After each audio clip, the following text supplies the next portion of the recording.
the first time I ever taught Hillman was at a little women's college, Wilson College in Chambersburg, Pennsylvania. And I had a very small group of very able students who did a seminar with me. And we read Revisioning Psychology. And one of them, and she won't mind if I use her name, Heather Thomas, and she remembers it as strongly as I do. At one point in class, we were gathered around these texts by Hillman, and she just slapped her hands on the table and said, "Oh my God, you mean you can think that?"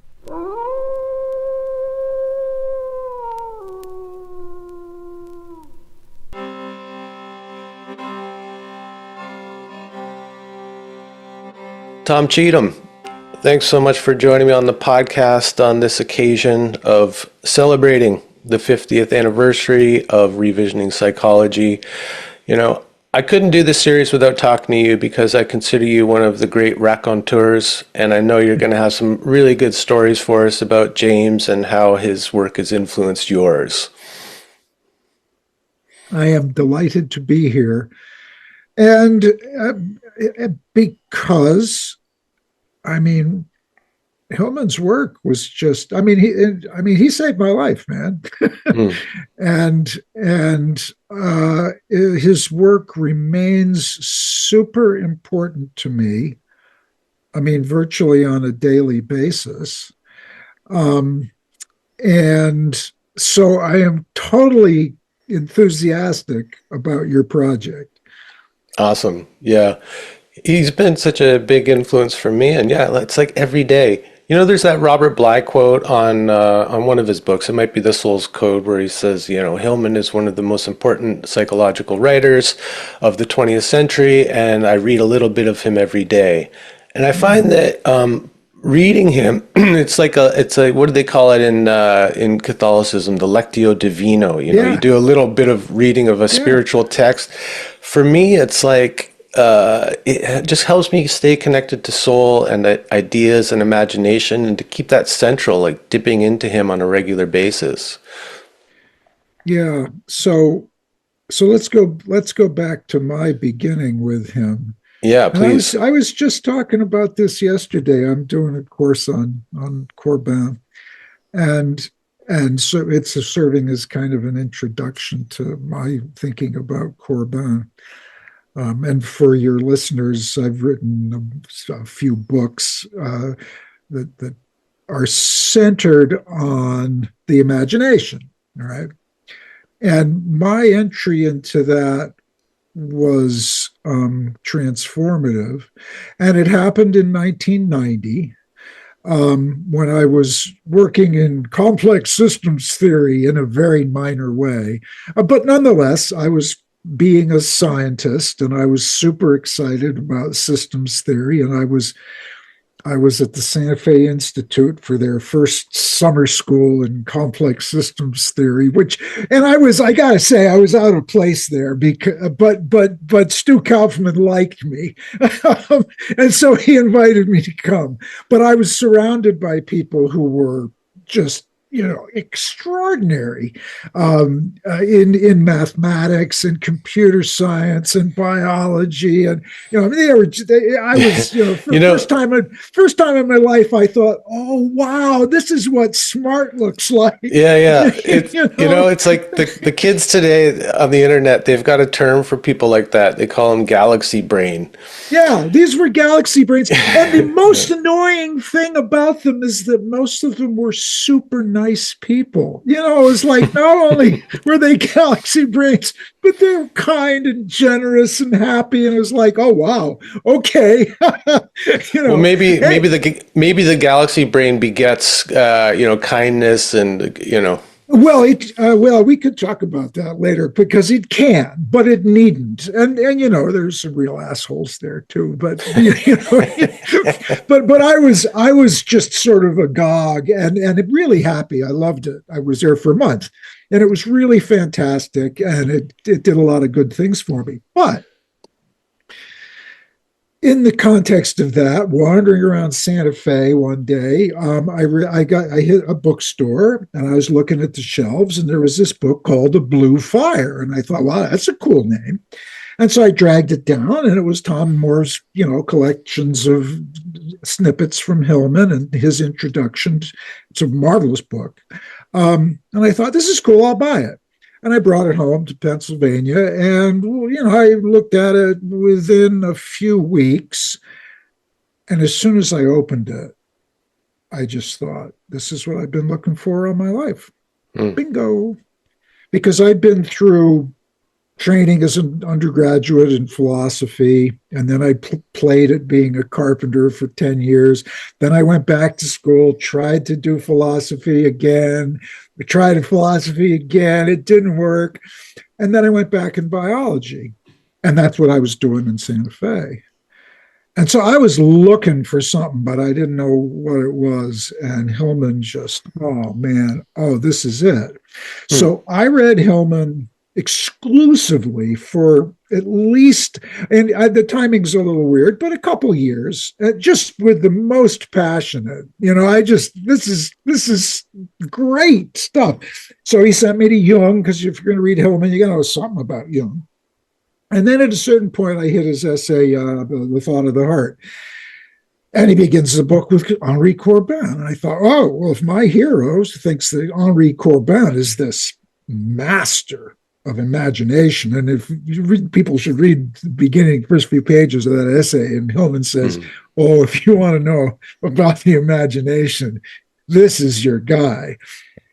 So I got a copy of Corbin's book on Ibn Arabi, and I started to read it, and like, what? This is about angels and the Bible and the Quran. I mean, what the hell is this stuff? And so it was back and forth and back and forth and back and forth. And that's a somewhat separate story, except that my ongoing dialogue was really a trialogue. I had Jung, who I began to know more and more and read more and more of Jung. And I had Hillman, and I had Corbin. And that was the triad that kept me sane. kept me within bounds for quite a long time. And they each have distinct approaches to the meaning of imagination. And I used to say that when I was in my really nearly, maybe quasi-psychotic period, when I was feeling really threatened, I would read Jung. And when I was feeling really constrained, I'd read Hillman. And Corbin, that's a separate story, which we needn't go into now, except that Hillman was my access to it. Fast forward, all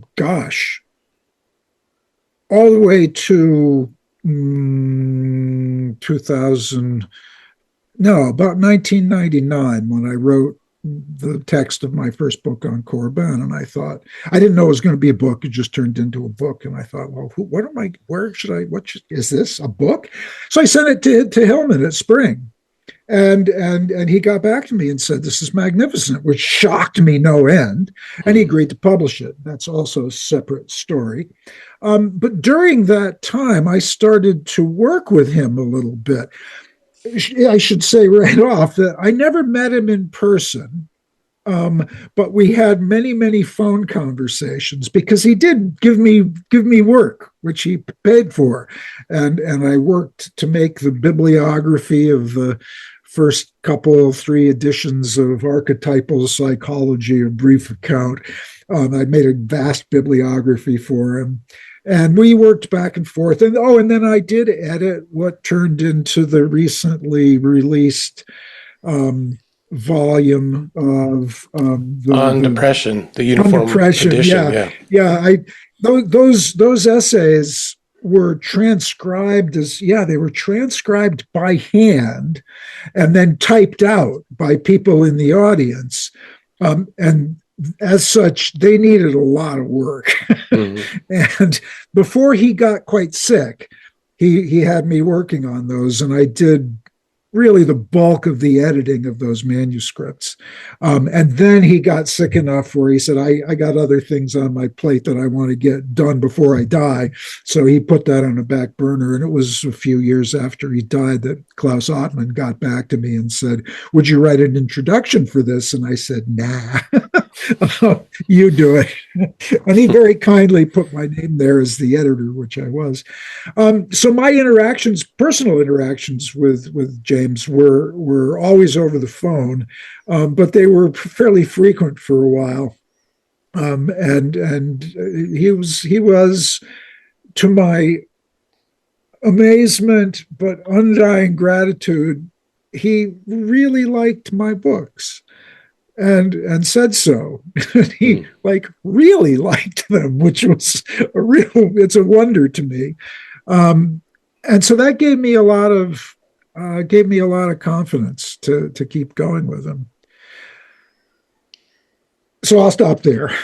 Yeah, that's really nice. He's people will sometimes characterize him as a very difficult person, very kind of could be dismissive of people, did not suffer fools gladly, and all of that kind of thing. But through these conversations, I think what is being revealed is just how supportive he could be for people who were coming up, and that he did offer people a platform and an avenue to begin their own work, through publishing in Spring, and even getting people to be involved in some of his lectures, calling on Ed Casey in the crowd or Rick Tarnas, and always citing his sources, and even some of his colleagues and contemporaries not being afraid to bring those new ideas that he had been kind of mulling over or working with into the conversation. And so there's a kind of openness there and collaborative spirit, I find.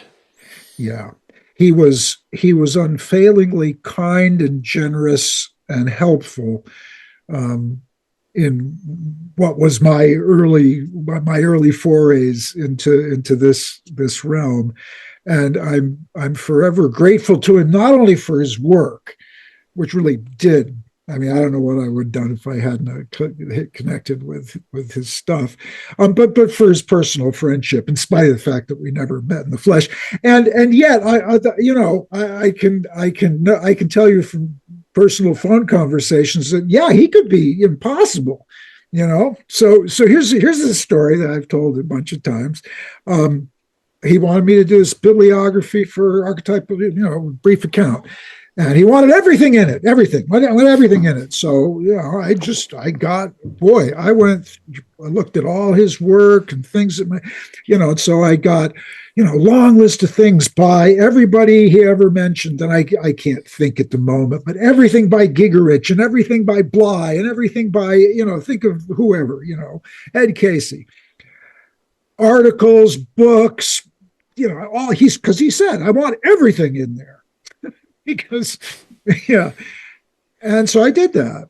What was the impetus behind that? I feel like that book is kind of backing up his ideas with something like a scholarship. I've used it in its most recent versions where that bibliography does not exist anymore. I think, that dropped out at some point. Well, first of all, it became very short, and it may still be there in some form, but it was originally really, really long. And to answer your question, though, he added things to that over the years. It's longer in the later editions than the first one was, because he added things about Adolf Portman and animals. There are significant additions to the final. Significant additions to the final edition of that book, which I've found in the few times that I've used it as a text to give a really, an overview of his whole work. I mean, in one sense, maybe it's a little unfair, but most stuff you can find in revisioning, or at least adumbrated there. So revisioning is the foundational text for Hillman. I mean, at least that's my reading of it. If you don't read that, you'll be catching up forever. But if you do read that, everything else that comes after falls into place. I mean, I didn't know him well enough to say this, but it's kind of like bang, he got the whole thing all at once. And I will say that in my experience of trying to enter Henri Corbin's world, which is part of the entering of the world of the imagination as all three, Jung, Hillman, and Corbin saw it. They're very different, but they overlap. It kind of does happen all at once. You don't suddenly you're just, oh my God, you're in a new world, and you may not see everything, but you can get there from here. But it happens all at once in a funny way. It's impossible to describe. So I think maybe something like that happened to Hillman in his life, and whatever the circumstances were, and it was, I'm going to do this revisioning psychology, and everything is there in a nutshell. It's kind of like, and there are stories about how when he was given those lectures at Yale, that he was like completely wiped out and exhausted. It was like something was like coming through and just using him almost. And it's kind of like the way that Jung said, in the Red Book, everything's in there, and I spent the rest of my career trying to like understand it, or unpack it, or articulate it. This is really fascinating, because I don't pretend to understand these things, but there's something true about that. Well, let me frame this from the point of view of Hillman, although that's a little off kilter because of my relationship with Corbin's work. Let me back up. But first, there is something, I think, to that notion that first, it kind of comes all at once. And second, it's not you that finds it. It finds you and says, here, see what you can make of this. I think in Jung's case, and probably in Hillman's case, and in Corbin's case, and in some minor way in my case, you get it all at once, but all muddled and confused. But I guess maybe the way to honestly, just don't take any of this very literally. And that's one of the things I learned from Hillman. There's if you have access to any of it, to the degree that you have access to any of it, you have potential access to all of it. It's something like that. And so when Jung flipped and got it, he had access to all of it. And I think the same for Corbin and Hillman, and in my own minor way for me. I mean, I have some what I think to be direct experience of this now. And so the thing that was so important to me about Hillman was to read him at that point in my life where I was really starting to lose it.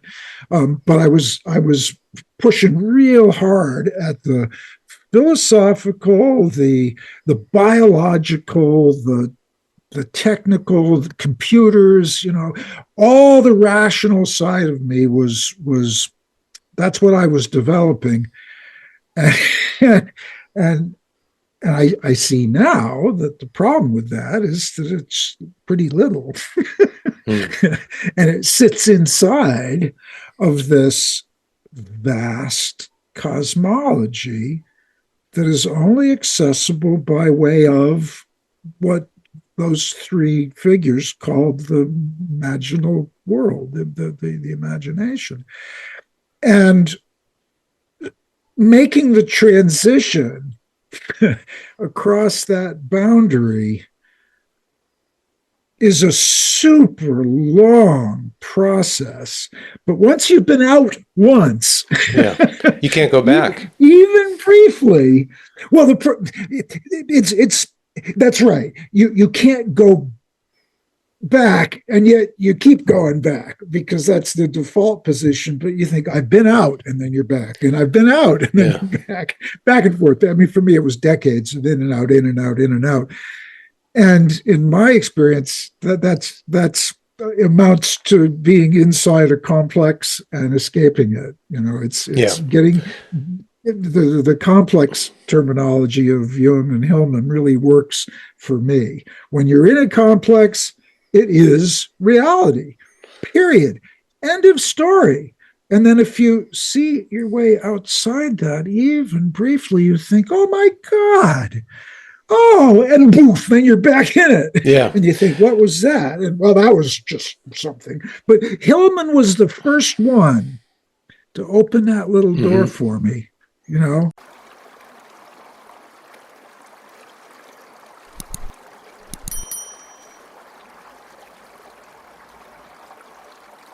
Yeah, and I think it's like, in this case, if your experience is anything like mine, I experience it more as the cultural complex, like that cultural conditioning, and someone like cracks open a door, or for me, it was yoga and plant medicines that open up that door. And I said, well, what the hell is this? And how do I relate to this when I come from this?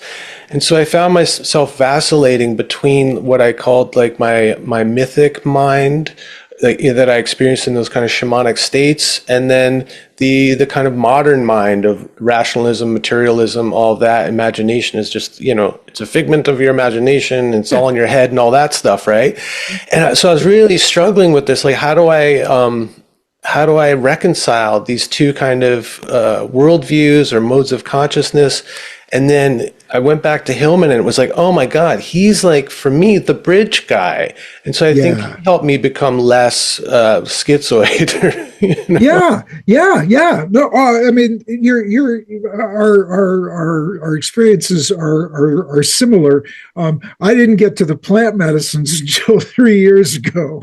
That's probably a good thing. You needed to, get some footing. Yeah, I think so. No, I think so. I think so. I mean, I'm perfectly. This is the little rationalist on my shoulder saying this with slight trepidation in the following way. I'm perfectly willing now to admit that none of this was my doing, and that the whole thing was sort of orchestrated, I don't know, elsewhere. So I think there was meaning for me going without the plant medicines for all those years.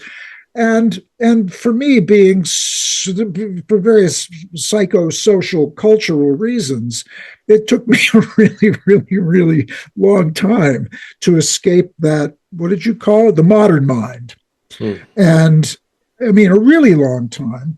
And one of the virtues of Hillman for me was that, preface here is, I studied philosophy as an undergraduate and took it very, very seriously. And, fuck that. It nearly killed me.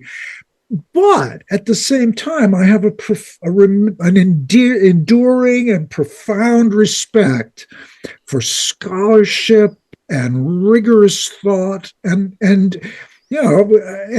Hillman, you read him, you think this guy's really sharp. He's not some wacky new age guru guy. I don't say those things anymore, but I certainly did when I was reading Hillman. This guy, he writes well, and look at his citations. This guy really, he's a scholar, and that meant, psychologically and spiritually and soulfully, that was probably crucial for me.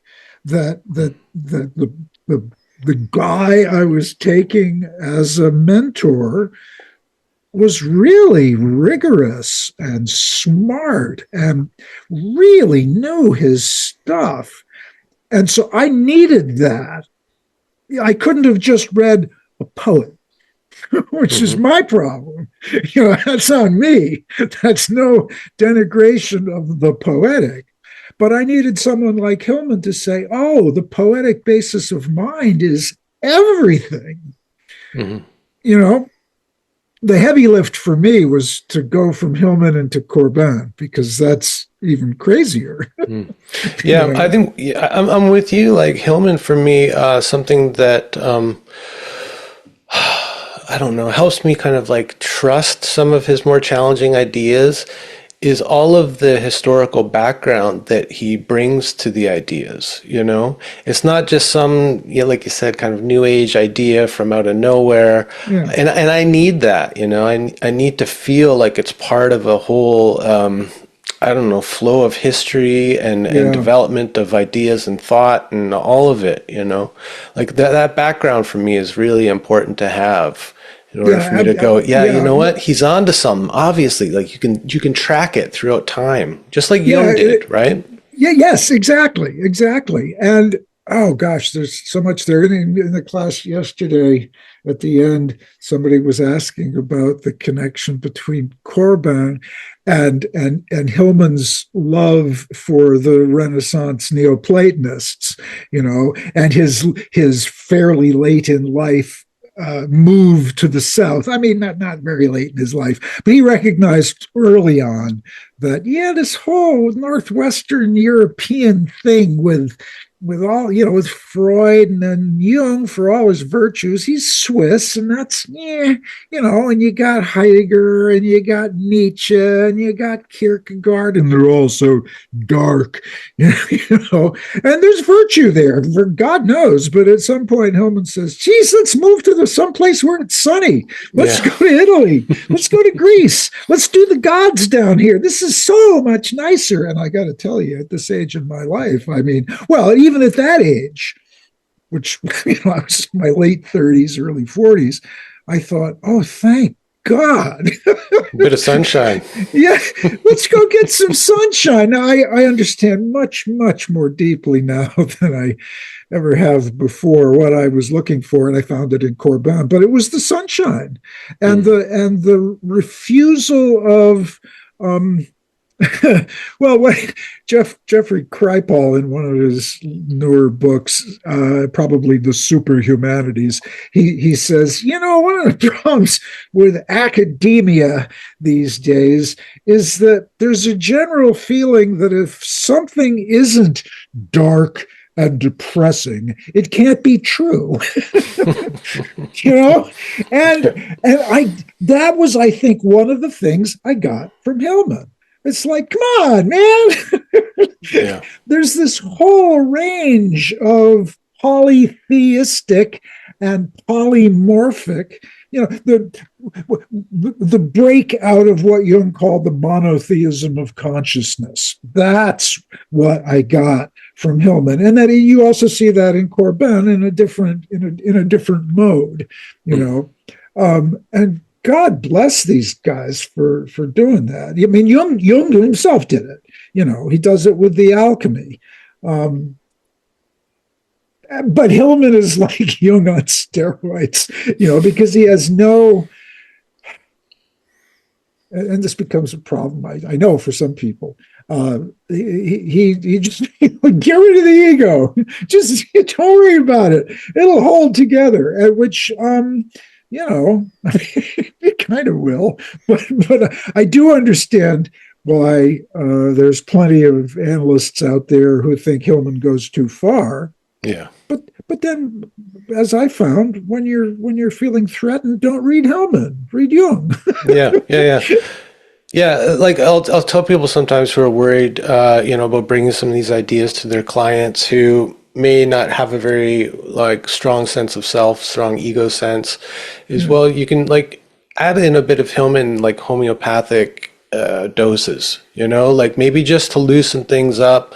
But then some people are ready for it, you know, like I was and like you were, and you find, well, actually there's a different kind of, like, the ego may dissolve or fracture in a way that feels dangerous, but then it all comes back together in a more multifaceted, polyvalent way, which is, I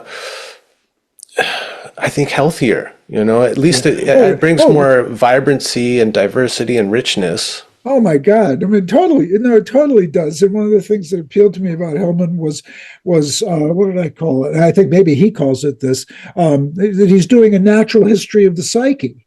And as a biologist, the thing that primarily fascinated me, and to this day still does, is the diversity of life. Yeah. I became an entomologist because there's just so many damn bugs. Well, that's the glory of these things.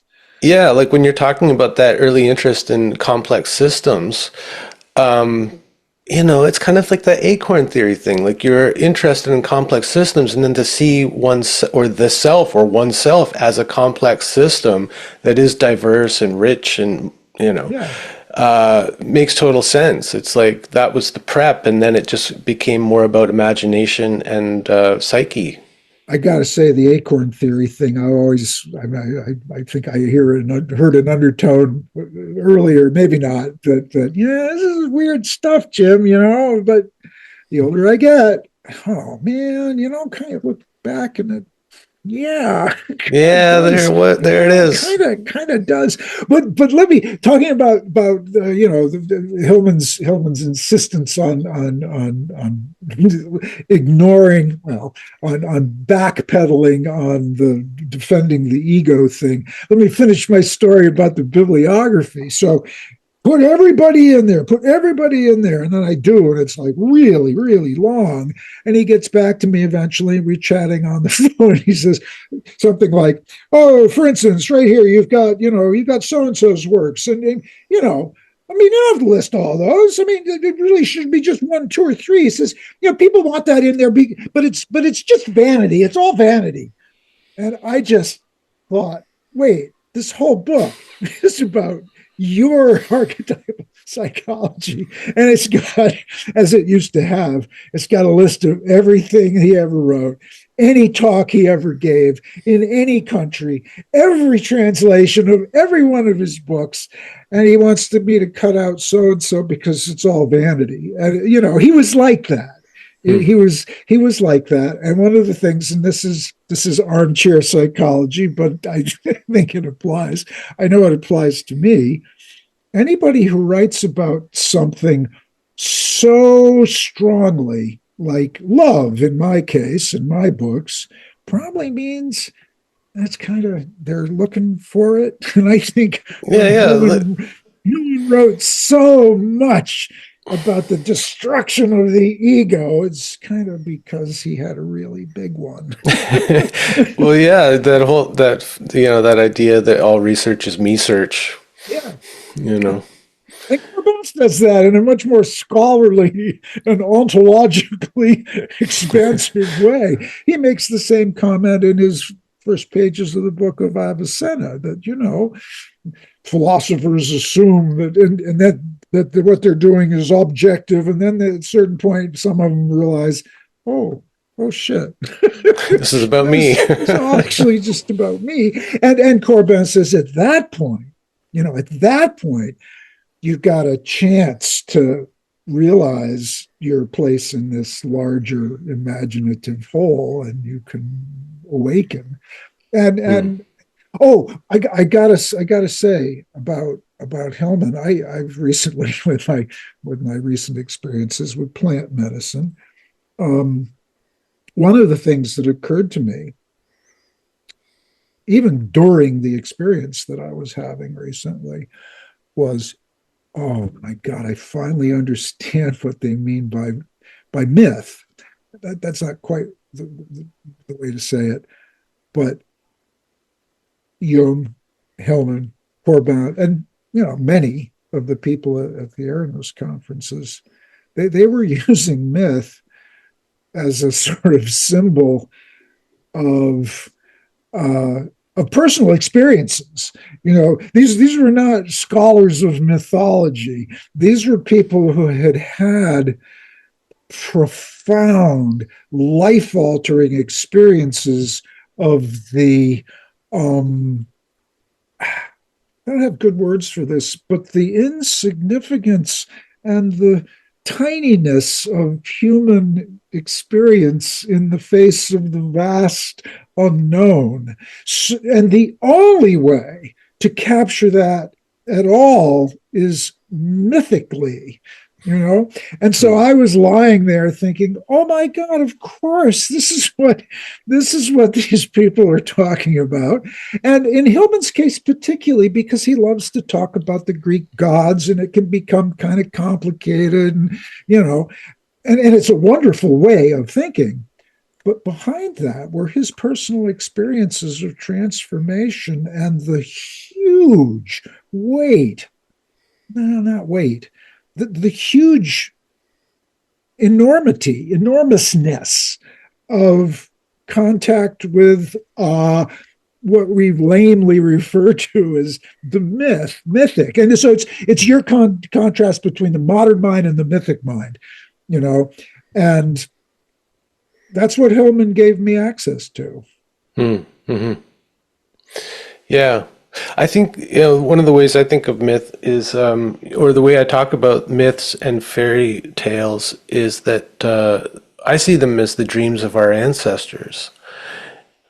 And to view them that way gives us a kind of insight into the mind of our ancestors. Like you said, it's a way to speak metaphysics without getting into that, I don't know how you would classify it. You would probably know, but you know what I mean? Where it's all the order of being and all this kind of thing, but it's it's metaphysics in a story, or cosmology in a story. Gosh. Yeah. One thing occurs to me, Gaston Bachelard, and I forget which book this is in. He's got a wonderful little quote. Poetry is instant metaphysics. Oh, yeah, that's great. I mean, how good is that, right? Yeah. How good is that? Yeah, because you get it in an image. Yeah, yes. And as Hillman was at pains to try to explain to us, any image is embedded in God, a cosmology of stories, Yeah. So I did my Hillman gig for maybe 15 years. Hillman school. Yeah, Hillman school.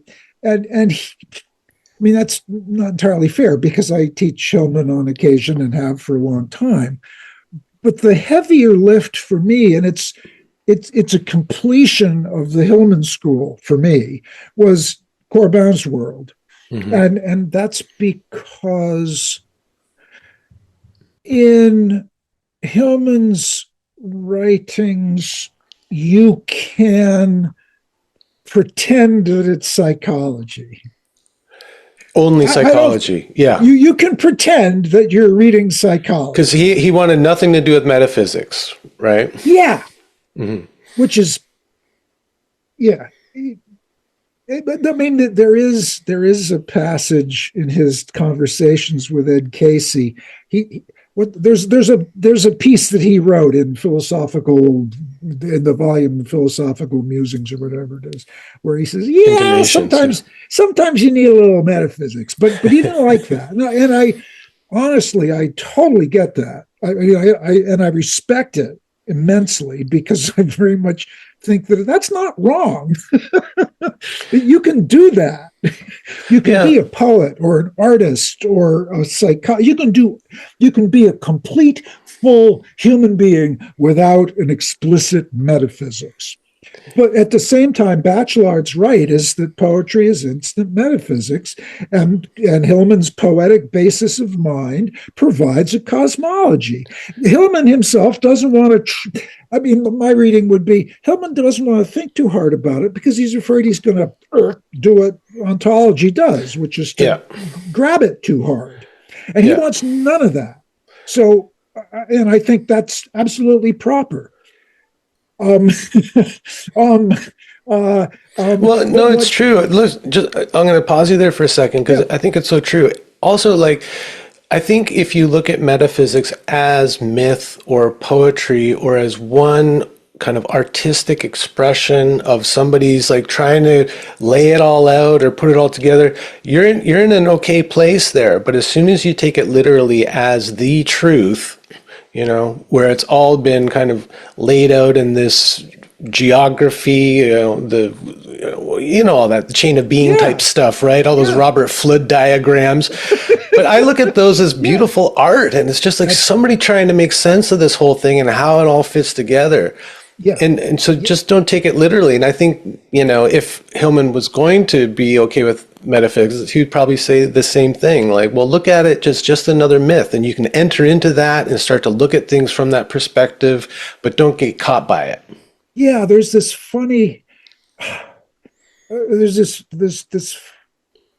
thing, the orientation towards these narratives, which is difficult for me as an exemplar of the modern world to negotiate, less and less so.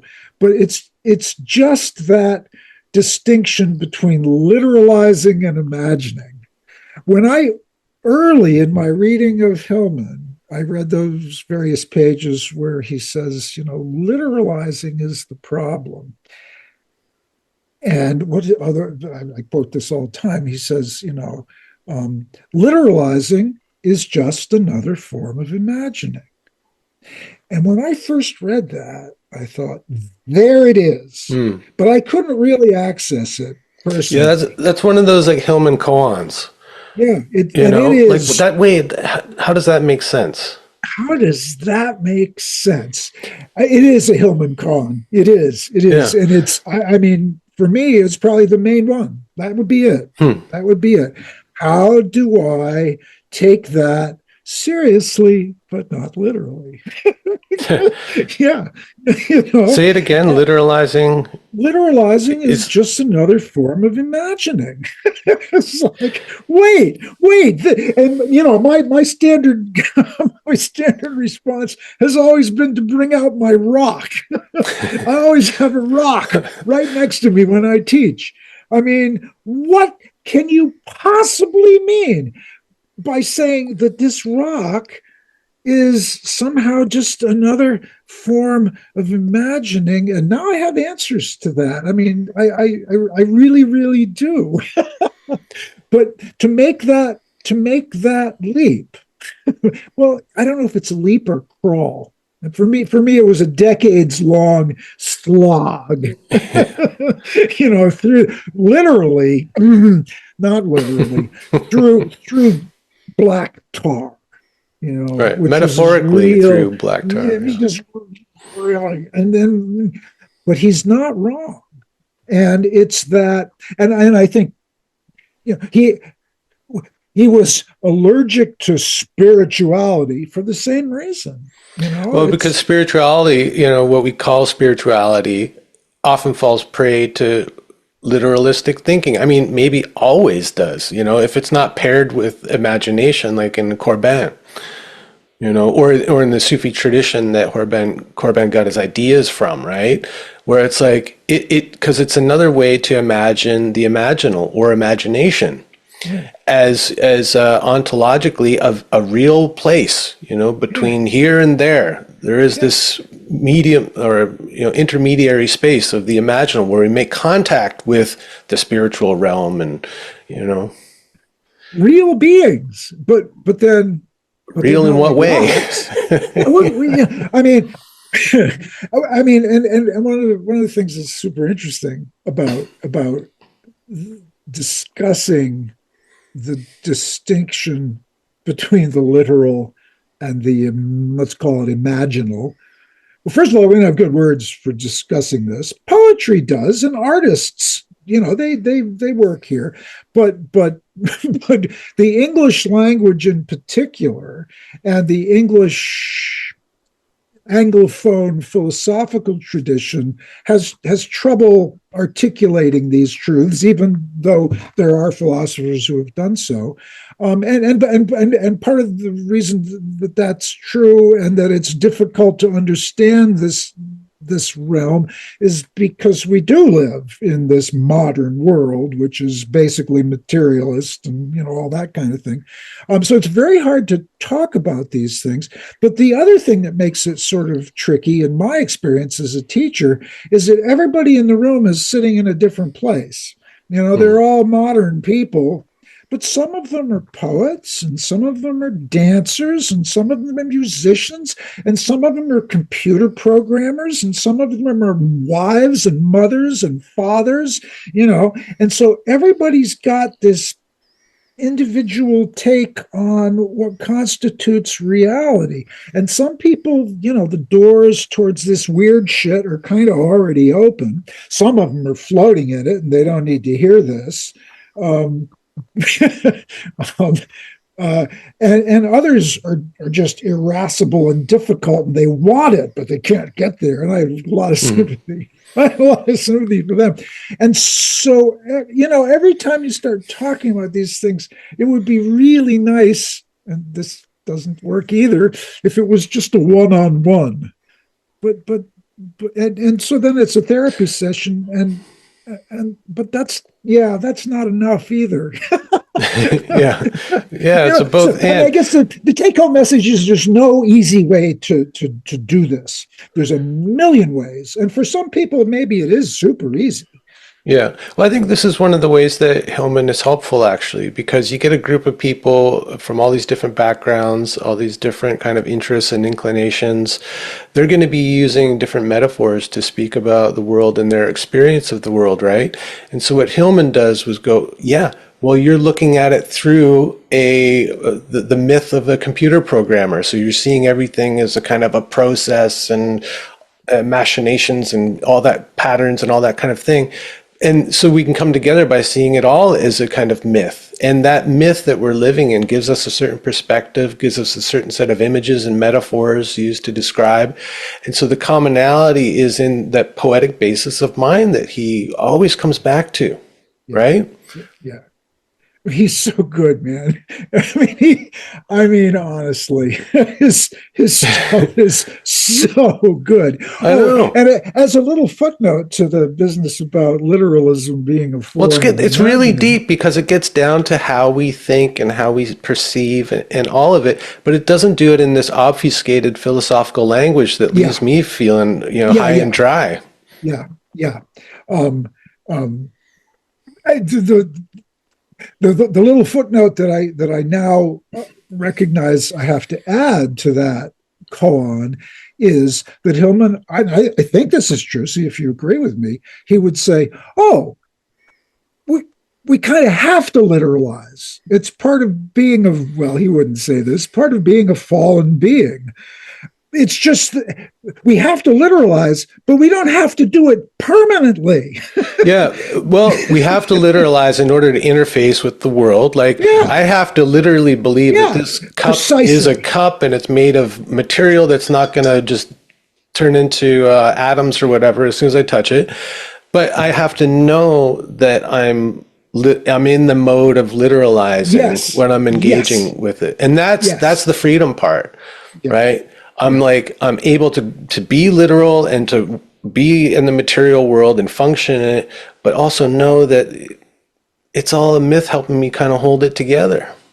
Yeah, one of the things that occurred to me, and God knows I don't know the Buddhist tradition in any sense, but the idea that everything is illusion.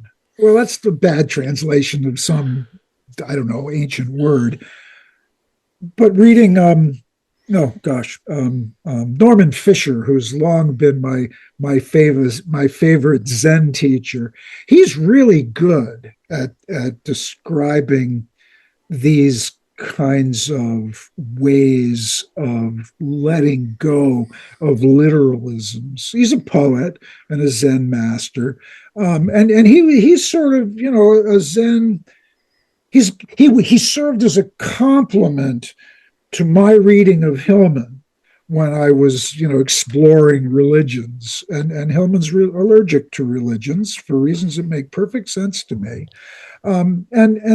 And so if things that Hillman says are inaccessible to you through his particular lens, there are other lenses that reveal the same kind of movement towards lightening up, man. And he could have lightened up about religion and spiritual practice, because like I think me and you both share this, that we find it incredibly meaningful, fulfilling, transformative to engage in, like, go all in on like spiritual experience and practice, right? Whether it's shamanism or yoga or meditation, whatever. And I think like that speaks to who was it, Coleridge, that talked about the poetic faith. Kind of negative capacity, I think it's also been called, Keats, right? Negative capability. Negative capability. So that ability to kind of let go of your skepticism, enter into an experience it fully, and then be able to come out of it and go, okay, that was like a kind of unique zone of consciousness I was in. I'm not going to take it all literally, but man, when I'm in it, it's as real as anything. Yeah. Right? Yeah. Yeah. But that ability to shift between modes of consciousness, I mean, that's very Hillmanian. Yes, and not to retreat to one defensively. That's part of the deal. Yeah. Or if you do retreat defensively, recognize that you're doing that. Because you need some stability or a feeling of safety or something, right? Totally. It's like you going from the philosophy and getting really out there and then being a carpenter for 10 years. I think that's so important that at some point in a man's life, he just does like what Robert Bly called the kitchen work of like menial labor, material, Yes. Get out of the mind, get out of abstraction, and get down on earth and work with the hands. I've got to say, I totally agree with that. But before we go there, if we do, I don't want to miss the Emerson quote about spiritual symbols. Emerson says, symbols must be held very lightly. Great. I forget the whole sentence. It's in his essay, The Poet. And he says, the problem with symbolism and religions is usually that people take their symbols and they hang on to them as if they were true. And what you have to do with a symbol, and this is Hillman and Corbin par excellence, is you use it, and you let it change, because you don't own it. and that's very Hillmanian and very Corbinian and Jungian for that matter. Mm-hmm. So the symbol becomes like provisional. Yes, because it's alive. Yeah, it should be alive. Yeah. If it's not, and that's that. Corbin says, literalism just kills religions, and if they're not alive, they're useless. Yeah, and then along comes like the Protestant Reformation, right, which was very iconoclastic. Let's do away with all of these, we could say maybe dead symbols, and then we're left in the kind of wasteland of a no more symbolic life, right, which is what Jung was addressing in the 50s. Man and his symbols, man's search for meaning. And so I think, that's where I think Hillman kind of picks up that ball and goes, we have to like bring symbols and images back into our life. We have to bring in a kind of a religious perspective into psychology and science and all of it. But we got to do it with a certain kind of attitude or awareness that it's all a myth or a fantasy that we're operating within. And that doesn't denigrate it. That doesn't diminish it. Yeah. It's not just a myth. It's a myth. Yeah, because everything is a myth. Everything is a story. I mean, even literalism and even anti-literalism. Those are myths too. That's. I mean, I can feel it in my bones now. That can be so hard for people to make that jump. That is to say, I know from personal experience, it took me decades to get. I wanted it. But, come on. The world is real. Here it is. There's got to be like a real map of the cosmos. One of them's got to be true, right? One of those has got to be true. And I want to know what the true one is. And then when you go looking for it, if you're of a philosophical mind, as fate has it, I sort of am. Every time you think you've found it, it kind of dissolves under your fingers, and you think, well, I don't know. But then I was so sure of it at the time. Yeah, but then, you go out and you got to milk the cows or make a stone wall or, fix your car. And my God, that's more real than,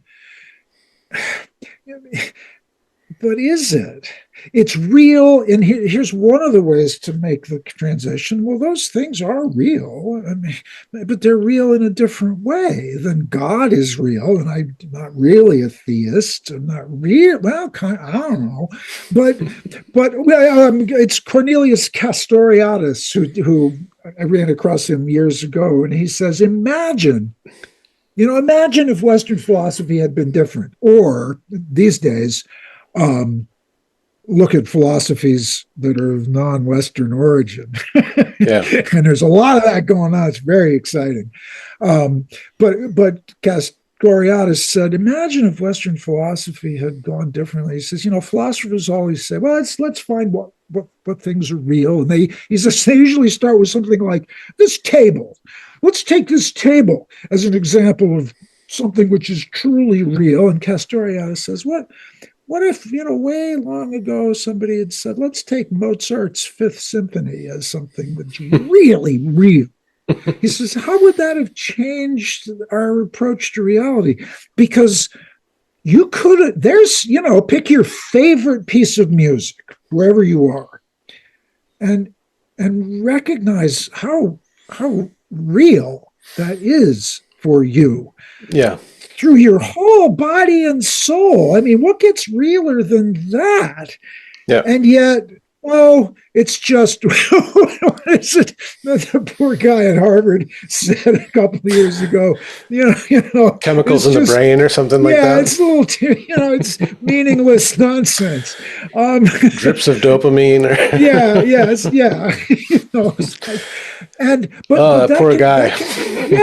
But that can be really, really, really hard, even for the best of us, Yeah. Well, I think acknowledging or admitting that, my experience of music and the way it kind of hits me on that soul level is the most real thing. That's really scary for people who are still totally kind of trapped in the modern mind, because, and then all the scientific explanations, the neurobiological explanations for everything from psychedelic experiences to music, whatever, I think is a defense against that wild unknown of the imaginal. Yeah. Well, I mean, this is, obviously for both of us, we're not discussing scholarly questions. We're talking about our lives. and so, I mean, what, for me, as I look back, I'm in a very good place now. And will I remain in this very good place for the rest of my life? No, I hope not. I hope I continue living. What on earth was I so? Here's the general question, which is, I don't know what the answer to this is. What is it that makes people so rigid? And if that's the central question, then one of the ancillary discussions is, how is it that a privileged white male growing up in New England could have such suffering in his life? I didn't grow up in Gaza.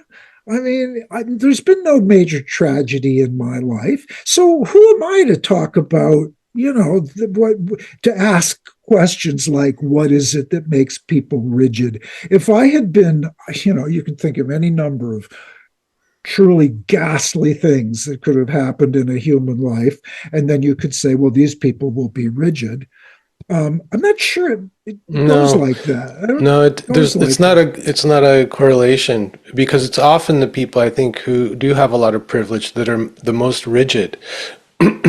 And you find that people who have really gone through it or come from like the favelas of Brazil, those aren't rigid people at all, man. Like, just look at the way their bodies move and Yeah, my the ease daughter. of laughter. Like I remember going Yes. in Havana, like 20 years ago, and a lot of hardship there, a lot of Yeah. poverty, a lot of austerity, and yet every night people would be out in front of their little homes dancing, conversing, cavorting. Not rigid. I got this cluster of associations.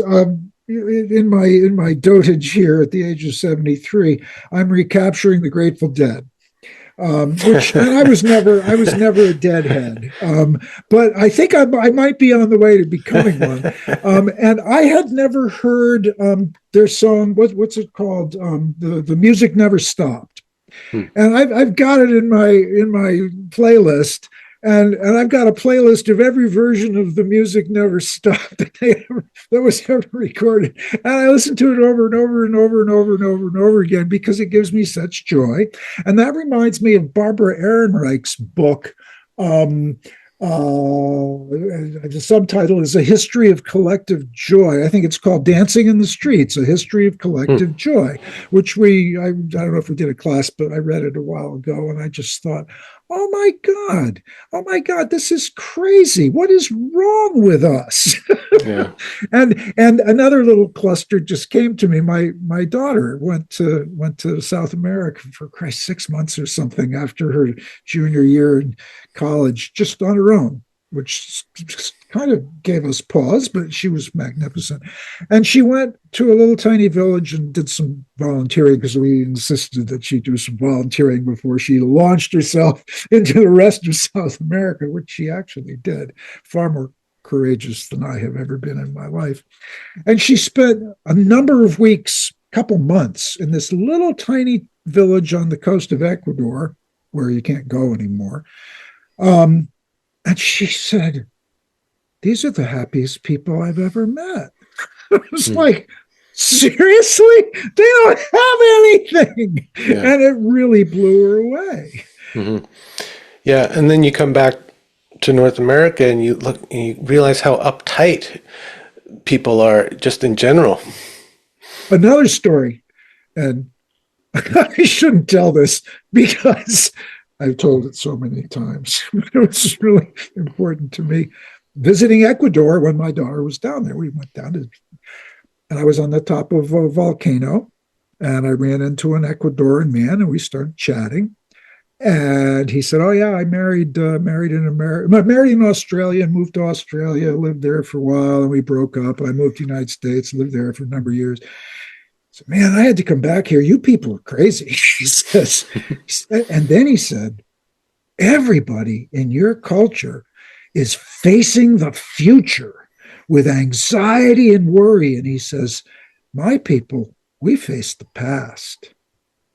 And I just, wow, that is weird. They got their ancestors, they got their traditions, they face the past. Yeah. Yeah, I mean, look, that Hillman was so much about that, right? Like that was just such a big part of his work. So one thing about uptight people facing the future is they move really fast, and you're goal directed and you move really fast, and there's no time for this nonsense about poetry and images and any of that stuff. Revisioning, rethinking, reflecting, all the re words that he likes. And he says, well, that's one of the great virtues of depression. Yeah. Is that it slows you down. And I mean, when one is seriously depressed, that's really helpful to hear. Hmm.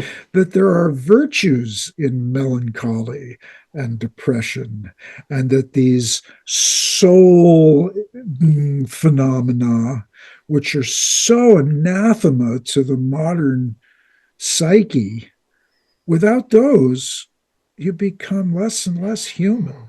Hmm. Yeah, and I mean, he did talk about depression as a kind of defense against the manic nature of the culture, right? Yeah, Always looking yeah. forward, always moving ahead with all that anxiety that comes with it. And as a kind of like antidote or defense against that, it's like slow down, stop, turn inward, ruminate, think about the past, all that stuff, which has been pathologized in modern psychotherapy. We want to get out of that. It's like he's saying, no, this is how you make soul. It's like a call to your soul. I'm sure you'll resonate to this, but it's a feeling that has overcome me in the last 3 years, 3 or 4 years, that had premonitions in Hillman's work, and in Corbin's too, for that matter. Let's see if I can articulate it in the way that it comes to me now, after having had some experience with plant medicines. Um, the qualifications, the characteristics, I don't have the language for this, which is very sad. The uh, the okay, I'm just stuck with characteristics and experiences that make us human are more accessible to indigenous peoples than they are to us. That's really sad. Hmm. we Well, have, we have really screwed ourselves. yeah, I mean, that's a huge question, right? Like, what is it that makes us human? And what Yeah, are humans here for?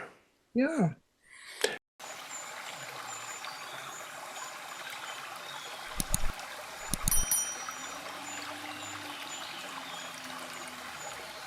Hillman did wrestle with this question of like, what are we here for, right? And reading his pronouncement that, or consideration that maybe we're Homo aestheticus, that we're Mm. here to appreciate, just it really did unlock something for me. And I thought, my God, I can't think of a better use for a human life than to be here to appreciate and then to create art, to make things that are in appreciation for the beauty around us, like some kind of approximation or reflection of that beauty. And it triggered this whole image for me of, there's that story that we, when we were kind of simian, we started to stand up in the savannah so we could see over the grass and be better hunters, right? And I thought, well, actually, when we think about how our hands have become so articulate,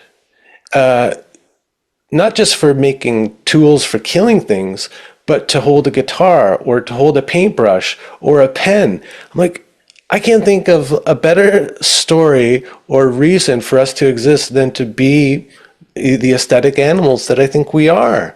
And if we took that as the basis for what humanity is here for, I think, man, the world would be a much better place because Yeah, first of all, that appreciation for it would be there. And so the valuing of the world, but also it's then we're living a creative existence rather than a destructive or extractive existence, right? yeah. Like we're constantly giving back, giving back, giving back. And man, what a different world it would be. That essay in which he introduces Corbin, the thought of the heart, is all about beauty. And Corbin says beauty is the supreme theophany, and in an there, there are three yeah, my familiarity with Islam is evaporating after all those years with Corbin. But I remember reading Chittick and Maratta on Experience of Islam, whatever they called their introductory book. They said there's three things. There's anyway, one of them was to do the beautiful. You know, there's you gotta worship God. You've got to, I don't know. But the third one is to do the beautiful, and that's Corbin, and it's a large chunk of Hillman's emphasis on developing the aesthetic sense. And I want to riff on that for a minute, because in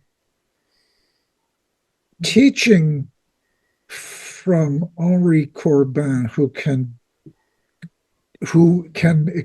be easily read as excessively spiritual in a derogatory sense, you know, otherworldly and angelic. You got to start where you are, and that's Hillman.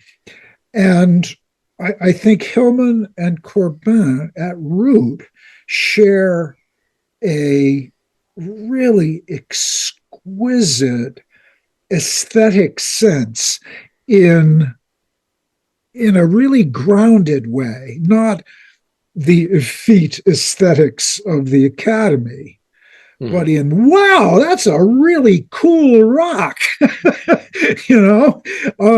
And as a naturalist and as trained in biology, I know from personal experience. Here's a story. Guy that we was in a very, very small biology department. There were two of us, and the other guy, he was a human anatomist, and we needed to divide up all biology amongst us, and so we did. And I said, "Well, who's going to do botany?" You know, and he said, "Well, I'll do botany." That whole first semester he taught botany, he was kind of goggle-eyed. I had no idea there were so many plants out there. You know, the point being, I had the same experience teaching geology. Oh my God, look at all this stuff. It's right there. And I never saw any of it.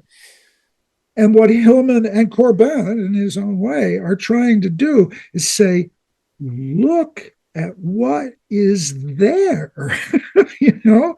And that differentiation. So artists and poets and musicians, they know this. Great quote from John Coltrane: "My job as a musician is to show people the things I have seen and the things I have experienced and bring them to people." Musicians, artists, poets, and I would argue the better naturalists. And I mean, pick your, you know, I mean, you could fall in love with economics, and you can. People do. Say, "Oh no, you have no idea of the excitement of the global capitalist system because you don't understand how it really." That's an aesthetic sense, you know. I think we have to expand our notion of what constitutes human experience to include the sciences and the spiritual and the artistic, and to see that there is no necessity that one among them takes absolute priority. That they're all possibilities for human flourishing, as people say these days. Yeah, or that they all reflect the same thing in different images and language, right? Like just take mathematics and music. I mean, you can go down the whole Pythagorean route of dissecting the mathematics of harmony and tonal relationships and intervals and all of this. And then what you end up with is a kind of ontology, you know, a kind of a theory of being. It's like, this is what it's made of. It's made of math. It's numbers. It's all relationships between, you know. One of the coolest experiences I had in the last couple of years outside of plant medicine was discovering a book that maybe you've seen by Stefan Alexander called The Jazz of Physics. And if you haven't seen it, you need to take a look. So Stefan Alexander, I think he's still at Brown University as a professor of theoretical physics. he's a black guy, and it's hard to get a position like that if you're a black guy. So he's probably pretty good. And he's also an extremely accomplished jazz musician. And his discussion in that book of the jazz of physics does, in great detail, but for the general reader, the kind of amalgamation that you just did. And it is jaw-droppingly magnificent. I highly recommend it. Cool. What was that book from Frithoff, or the Tao of, was it the Tao of Physics? It was the Tao of Physics long ago. Right. So it sounds like, it's a riff on that, the jazz of physics. That's cool. I shouldn't comment on the Tao of Physics because that was in the, I don't remember what's in that. But what I will say about Stefan Alexander is he's a real, actual theoretical physicist who, here's an anecdote. Oh, there's so many anecdotes in that book, but he's a real practitioner, both of sophisticated jazz music and the highest levels of abstract mathematical physics.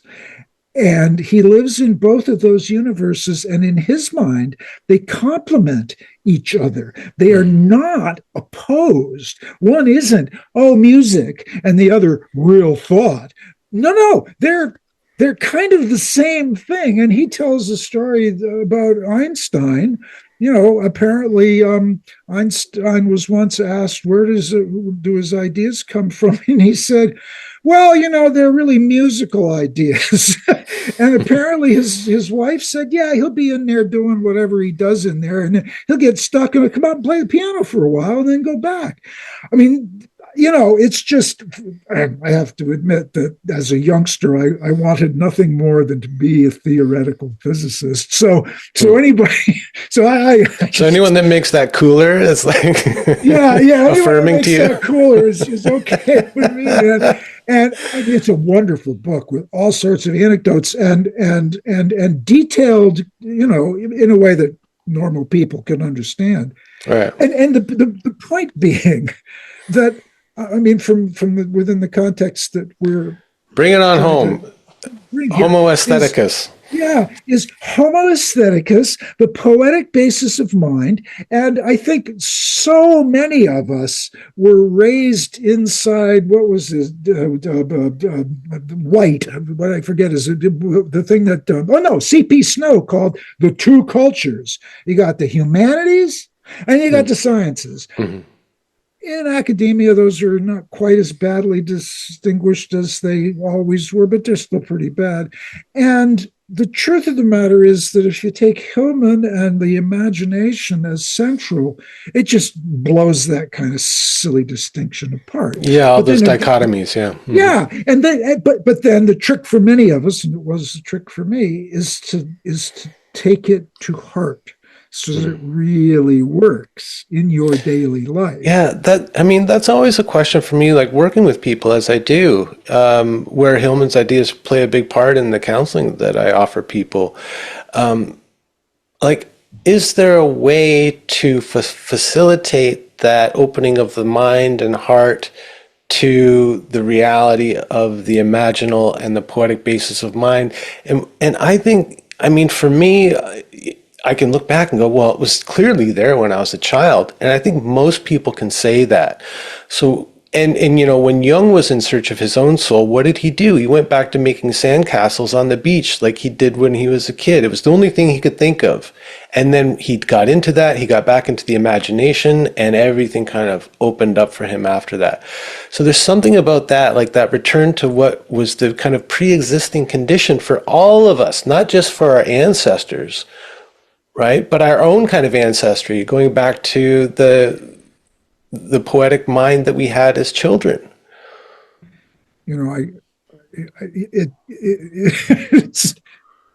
It's so true that you have to return to childhood.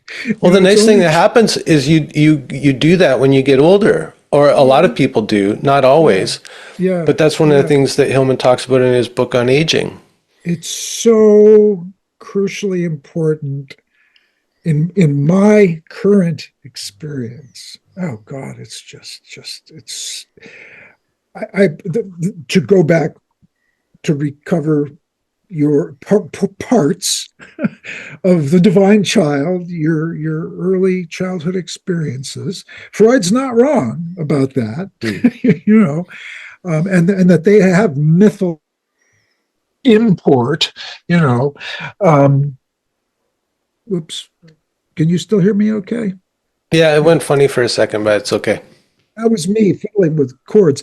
And You're getting too animated over there, Tom. yeah, I know. I mean, without lapsing into too much, not because because I hide my privacy, though perhaps I should, but without going too much into particulars of my own experience, going back to childhood can be really, really difficult methodologically. And yet it's super important. But I think the way back to childhood is not a direct path. Yeah. It's not a direct path. And you often got to go through a lot of hard shit. And you got to go through some really dark shit to get there. Yeah. Yeah. But they're not wrong. People would say you've got to do that. And this is another thing that, for me as a practitioner, that Hillman really helped me with, because so much of what modern psychotherapy is about is going back to unearth all of the traumas of your childhood. Or the other side of that is to do that thing like, oh God, who is that woman wrote the drama of The Gifted Child? I don't know. You know that one? But it was this other view that, children are like the tabula rasa, it's the divine child, all children are wonderful. But Hillman goes in and goes, no, neither of those are true. I mean, there's a lot more than just your trauma, and it's a lot about how you contextualize the trauma. And so his acorn theory comes into play, his ideas about fate and destiny, like this is all for something. But also like your childhood, your character was already there. And all of those eccentricities and peculiarities were already there. You weren't just some beautiful, glowing, golden child, You were probably, if you're a trickster now, you were probably a little trickster then, or if you're a little pain in the ass now. Yeah. You know what I mean? It's a more it's a more holistic and balanced view of childhood as an archetypal thing, Yeah, that whole acorn theory thing used to drive me crazy. I didn't pay much attention to it because, as I said, there's like this golden period of Hillmania for me, and that came later. And I went, I'm not paying attention. That's crazy. And now it's pretty clear that he was right about that too. Yeah, well, it's like the Kierkegaard quote that he puts in. I think it's in that book. Life is lived forward, but it's understood backwards. Yeah. Right. Yeah. And wait, there was one more. I mean, here's the thing. How am I going to do this in a Hillmanian context? I think it's in the On Depression series that I had edited years and years ago. Somewhere, somebody in the audience says, but what about antidepressants? What about medications? I mean, some people really need those, right? And he says, well, sure. Yeah. He says, no, it's fine. Don't, just because I'm saying that depression is useful and you should work your way. No, of course. And he says, anything. You can use anything. At least that was my takeaway. And to sort of, this is super important to me, and it is for you because you said so. In the last 3 years, I've encountered plant medicines. And one of the many things, one of the many things that has become clear to me is that psychotherapy, as I have experienced it, okay. Disclaimer. everything, that anybody ever says has to have that disclaimer. Was helpful up to a certain point and then totally useless. Two things worked for me. One was working through Corbin's treatment of Ibn Arabi in what I can only call a deep hermeneutical process for many years. A Herculean hermeneutical process. Yeah. Really weird. But by God, it actually worked. I mean, It really did. And that was what looked from the outside to be intellectual, except it wasn't at all. Right. It was soul making, because there was probably a lot of reflection and wrestling with. Brutal. Yeah. And then the plant medicines,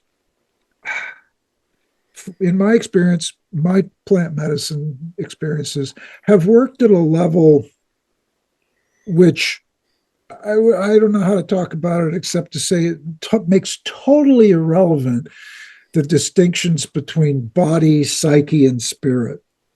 Oof, just gone. I don't know where. I don't know what. I don't get that at all. And I think, yeah, the psychedelics will do a good job of kicking Descartes out of the room, hey? Yeah. And all dichotomies with it, What was I just looking at that Hillman? I just was reading a thing for class. Sorry, maybe I'll have to edit this out. What was I reading? Oh, And Huge is Ugly.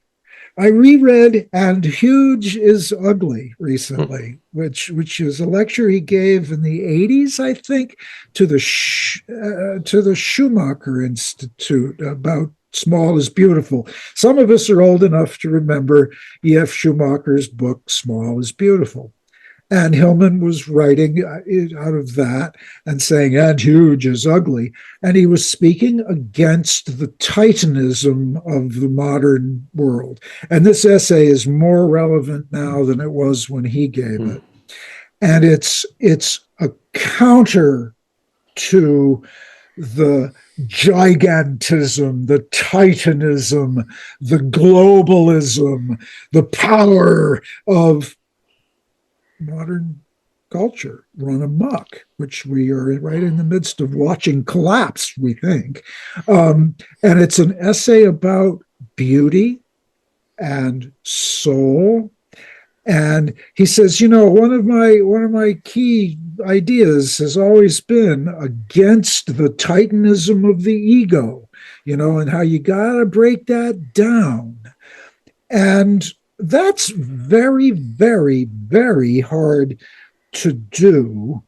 And plant medicines, they can do that at the same time, at least in my experience, that they open you to this world of the realities of the superhuman, transhuman, non-human, inhuman, so that you're just so jaw-droppingly reworked. Yeah. That suddenly everything, if you're my age, things just start to fall into their natural places. And psychotherapy, boy, that's a heavy lift for psychotherapy. Yeah, totally is. Yeah. I mean, unless you're working with like dreams and stories. Yeah. Right? Yeah. Which is then what we would have to distinguish as a depth psychology or depth therapy of some kind, right? And we have to do that. And I think like one of the things that's important, and I think you're pointing to in his response to that person in the audience who was like, I mean, you're so down on this pathologizing of depression, but people are really struggling and sometimes they need some pharmaceuticals to help them through. And he's like, yeah. Look, I'm exaggerating to make a point. I have to always say this, but yes, of course, sometimes people need some medical intervention to help get them through, right? So this isn't for them. Right? Yeah. They need kind of like, triage, like in an emergency room. It's like the leg's broken, we got to like fix the leg or stop the bleeding or, Yeah. And then when they're healthy enough again, then maybe they can start to think about doing some soul work and breaking things apart and confronting the vastness, so that you can recognize that actually to be diminished by a ritual experience, a shamanic experience, a plant medicine experience is actually, it's not a defeat of the ego, as it's like it's a relativizing of the ego in the greater scheme of things, and isn't small beautiful actually. Yeah. Because like in that titanism of the ego, the heroic consciousness of Western civilization and the individual ego, that you're carrying a great weight there. And I think, to go back to something you said earlier, like why all of the uptightness, why all of the anxiety, I think a lot of it has to do with that all of the responsibility for your life is on you as an individual to make the most of it, right? That kind of Protestant work ethic type thing. Yeah. And I think that brings a lot of anxiety and fear, because unlike people from other cultures and our own ancestors, we don't have that whole support of the ancestors behind us, and the generations in front of us that we're obligated to. All these things, they come across to the uninitiated, as I was, as platitudes or Hallmark cards. Oh yeah, you gotta go back to the ancestors. Oh man, no, these things are really, it's real, so important. And here's let me I mean, we can't go on forever, but let me add a thing. So how am I going to do this? This relativizing or breaking down or let's say differentiation of the ego. You recognize that sometimes you are very martial and other times you're very Venusian. And so you could that's all my different faces. There are ways to negotiate this polytheism of the psyche that if you're not careful, you'll still have your real self. But they're down in there in control. But there are ways to think. I mean, and much of it, I got to say, is conceptual. You got to give yourself permission to do these things, that it would be okay. That's why theater is such a transformative possibility for people. And a good metaphor for the polytheism of the psyche. Man, just put a mask on. It's like, this is really cool. Yeah, and the beautiful thing is the director is off stage somewhere, and it's like a voice in the darkness. You're not going to ever see who the director is, and that I like that too.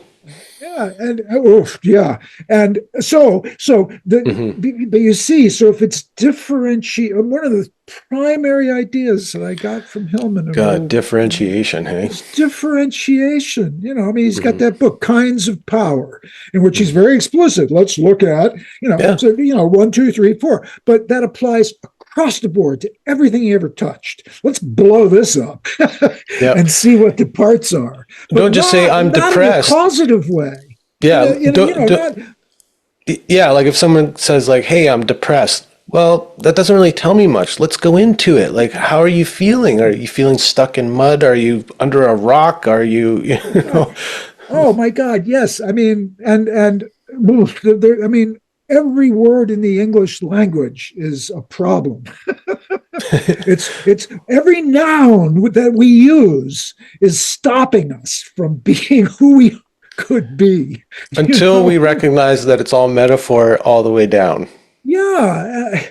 And that when you use a noun like rock or coffee cup or person, like Hillman says, whoever saw an ego? I've never seen an ego. I don't know what the hell that is. Send me a postcard. Every time you do that, it's like bonk. It reifies it. Yeah, and it's so much a part of my world He gives, I'm a taxonomist by training in biology. Right. And this is a good point because it can go both ways. When you're differentiating, say, suffering or depression or love, or pick your favorite thing, curry, when you're differentiating types of curry, it's super useful to be able to say, this is type A and type B and type C. And then oh, yeah, and I can tell the difference. And then if you're not careful, you say, well, I don't like type B curries. I only like I don't type like A curry. curries. Yeah. Oh, yeah. I don't. Yeah.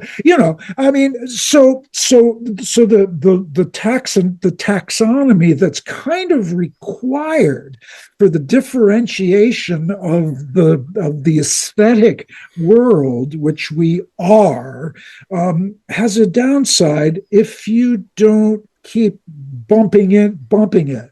That's why you need the poetic basis of mind.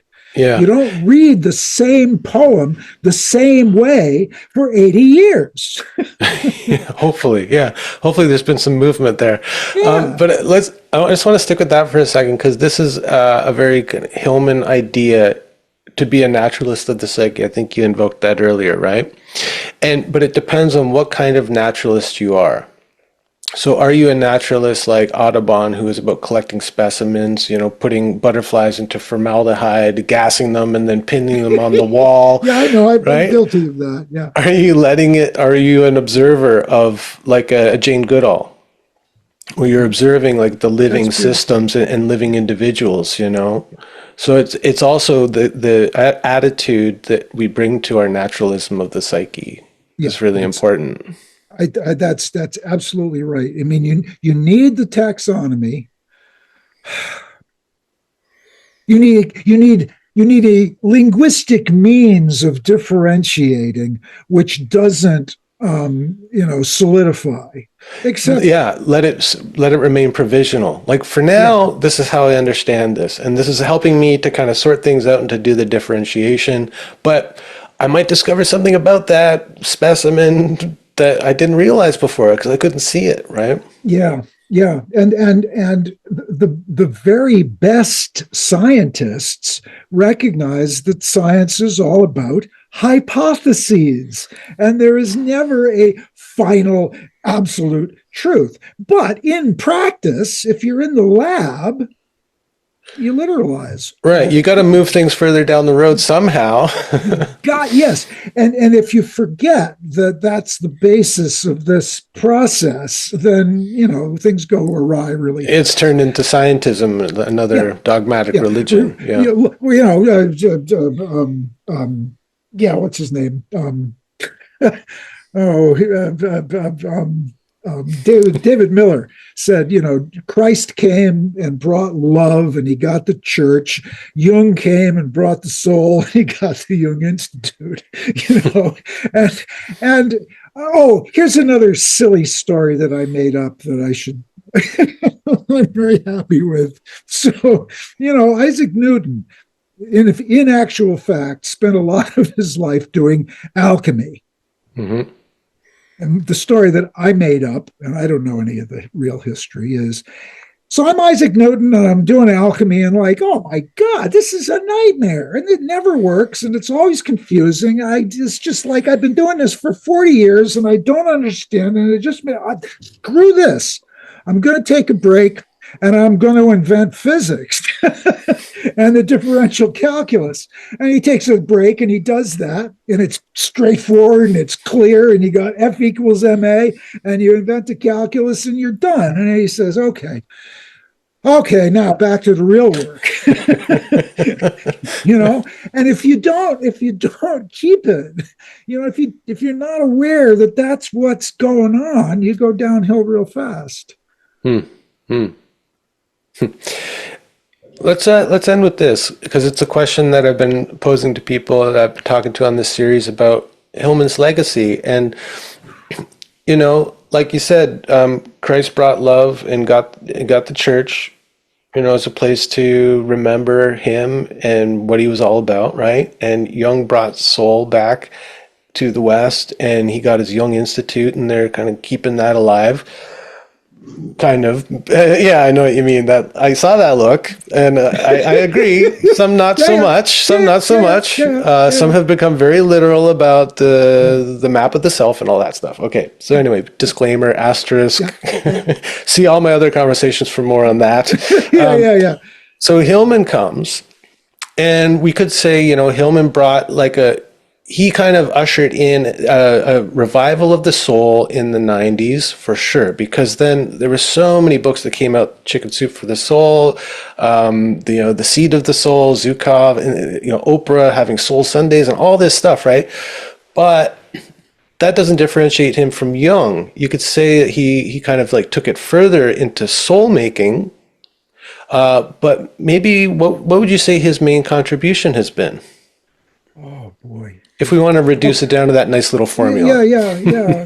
I'm speaking the only thing I know, which is his contribution as I see it. Because first, a little preface is that I have heard from people who might know more about the depth psychology community that Hillman isn't read very much.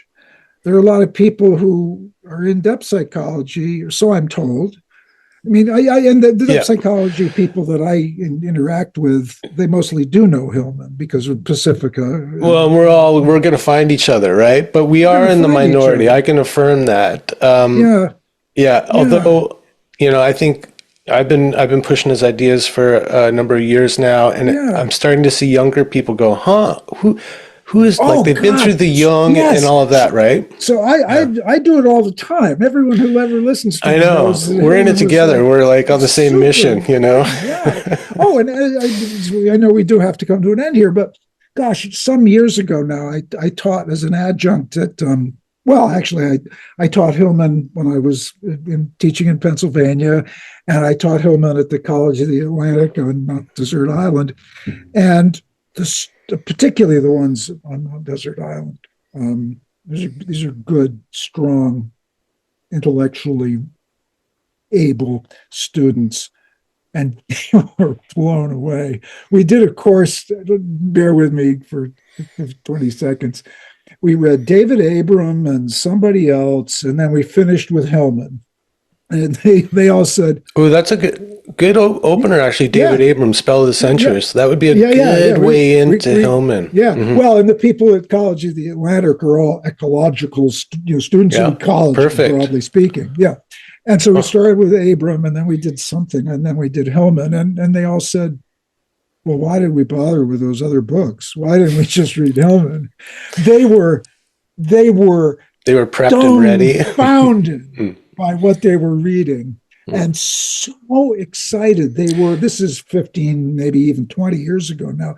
They were so thirsty for this in the way that I was when I first encountered it's them. Like soul vivifying. Oh my God! Right? Oh, my favorite story, which I've told 1,000 times. The first time I ever taught Hillman was at a little women's college, Wilson College in Chambersburg, Pennsylvania. And I had a very small group of very able students who did a seminar with me. And we read Revisioning Psychology. And one of them, and she won't mind if I use her name, Heather Thomas, and she remembers it as strongly as I do. At one point in class, we were gathered around these texts by Hillman, and she just slapped her hands on the table and said, "Oh my God, you mean you can think that?" It's like, wow. I had no idea that was a thing that a person could think. Yeah. Well, you might take some heat for it, but you can think that. You can think that. And I mean, so in my life, his legacy, I mean, but it's not just the pure differentiation and enthusiasm that I think leaps off most pages. It's his rigor. He's a scholar. He knows what he's talking about. There's references. He points you to the historical record, as you were saying earlier. He can back up what he's saying, not as this is my opinion, but his writings are fleshy. Yeah. There's a lot of meat on the bone. There's a great quote that Ivan Illich lifts from Hugh of St. Victor in Illich's book In the Vineyard of the Text.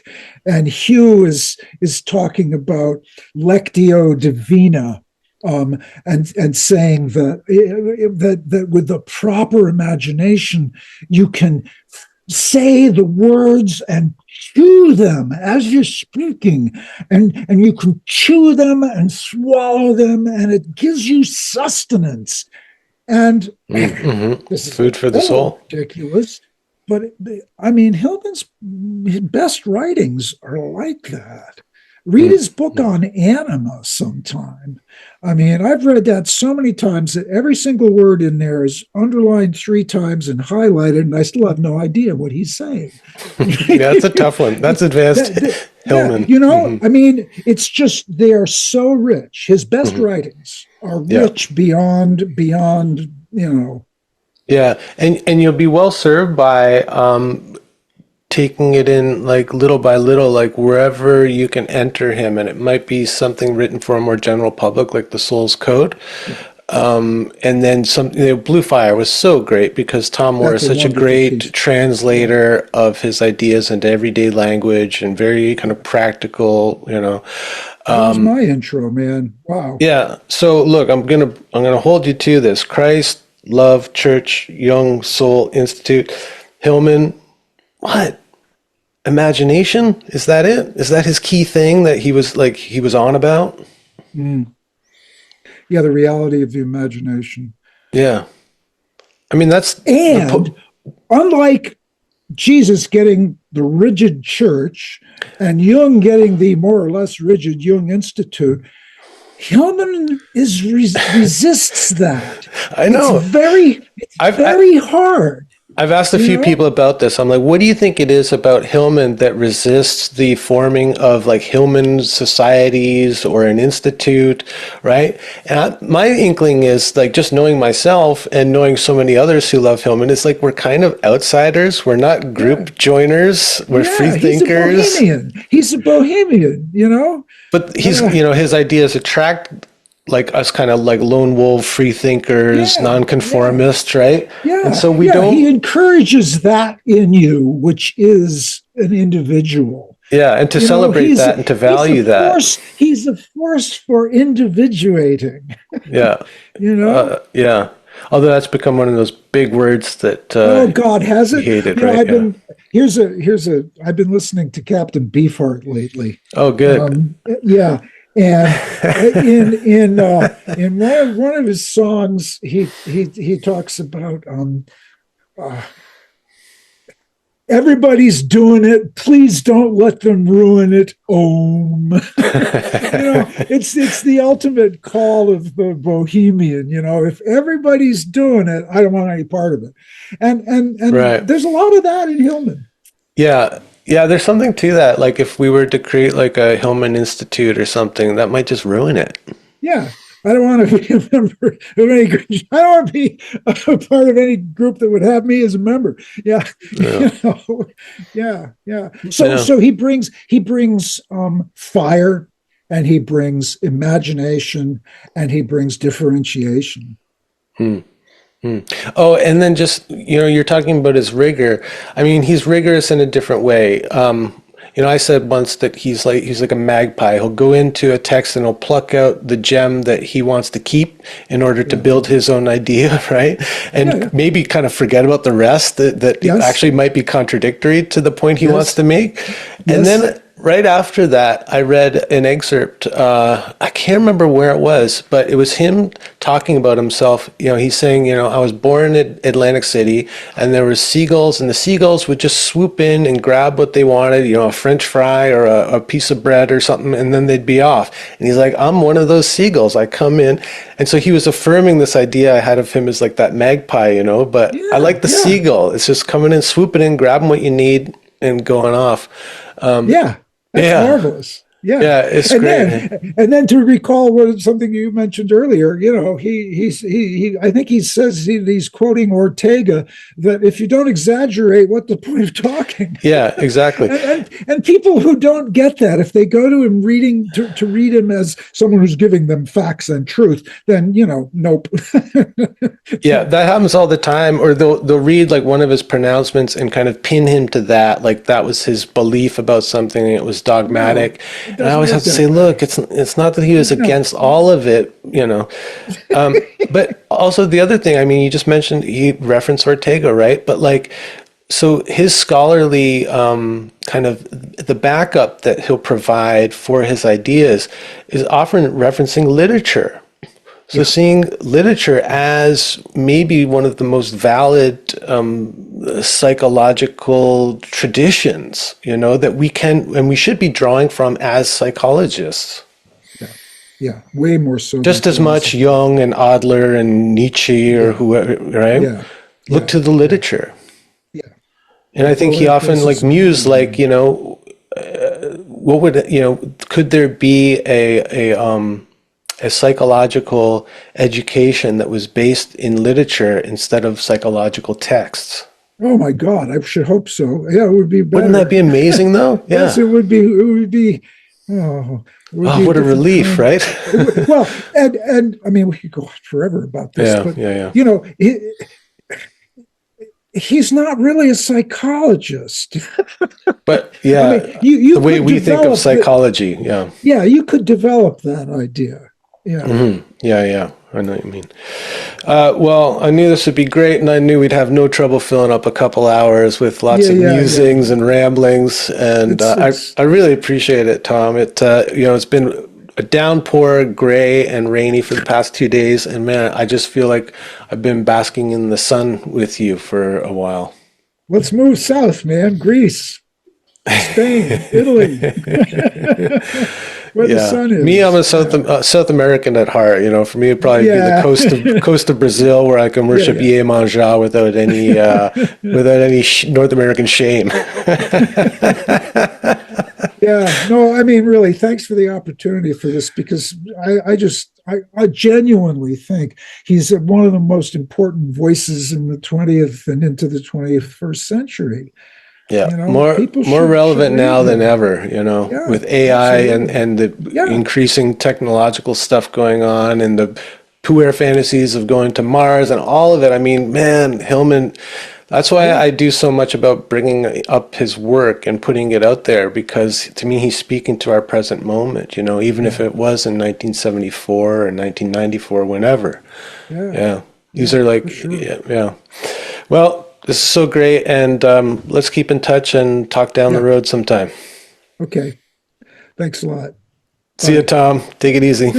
Bye. Okay. I got to go cook. That was super fun, man. That's great. That was awesome. Bye.